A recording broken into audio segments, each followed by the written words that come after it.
This is a short story about never giving up. It's a story of getting back into the saddle and finishing your goddamn projects. You see, this dirty old wooden glassy box greenhouse thing was once at the top of my to-do list. It was meant to become a lush rainforest full of exotic plants, mosses, and tiny creatures. Needless to say, that never happened. Until now. 2 years ago, I bought this little greenhouse with the goal of modifying it into a nice piece of living art. The first thing I had to do was to remove the plastic liner because it didn't completely protect the wood. I also didn't feel confident in the staples that were put through the thing that is meant to hold water. Instead, I made a new, bigger liner, one that would cover the whole box. I did go a bit overboard just to be safe. It's easy to trim the excess off later. Next I ran a bead of aquarium safe silicone across all of the edges. I then pressed the new liner down on top.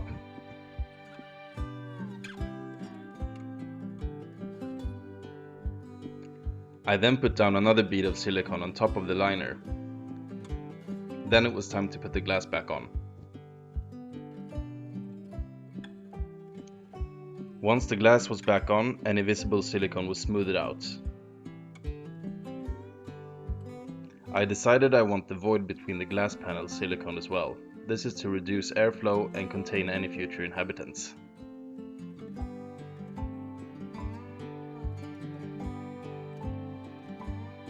If I would do that again, I would tape down the glass panels first. It was then time to remove any visible plastic on the outside.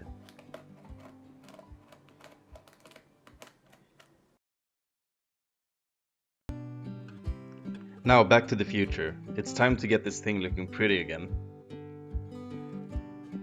First up, removing this old dirt. Looks like some cuttings are still alive. Keepers!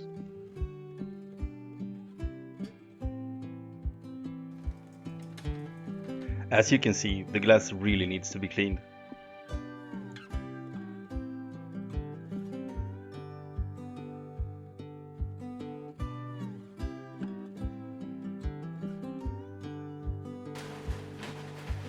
For the false bottom, I decided on using mica.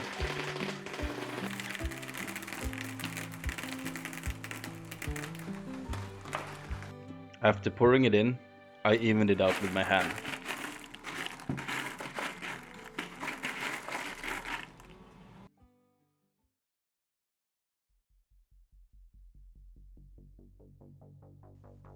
I then cut out a divider out of garden weed fabric.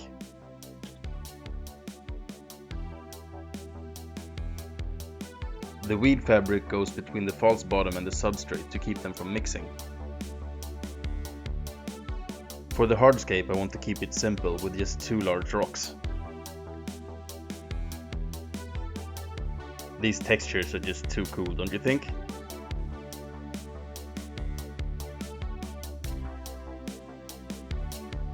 I played around with the design for a bit, but I didn't want to overthink this one.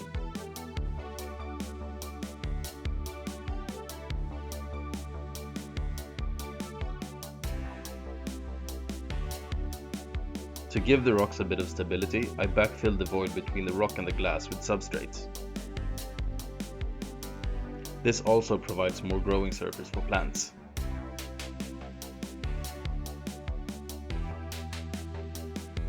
After adding the substrate, I went ahead and threw some leaf litter in too.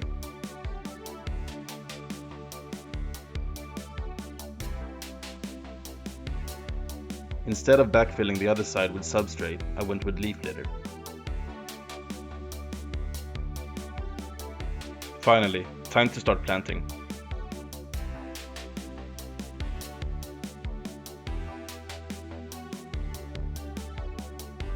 Baby's tears have become one of my favorites. Not the real ones though.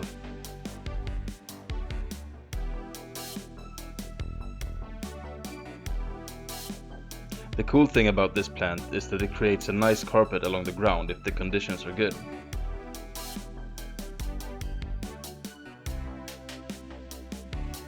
I think this live sphagnum moss will look great in the terrarium as well.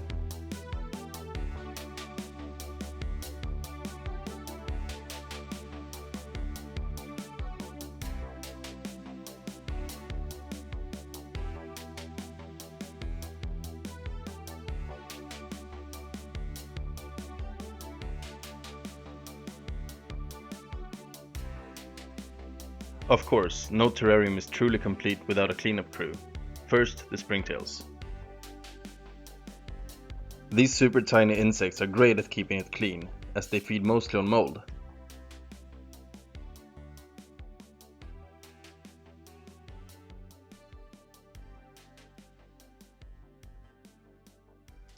In the leaf litter that I took from one of my bioactive enclosures were these tiny isopods. They'll go in too.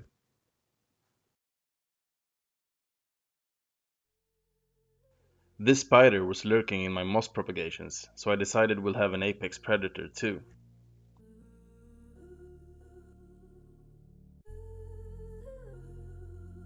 Welcome to your new home, everyone.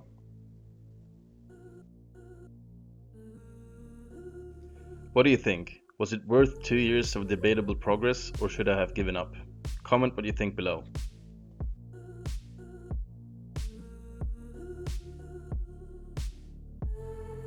And that's almost it. But before we call it a day, it's time for a cleanup and a final spray down.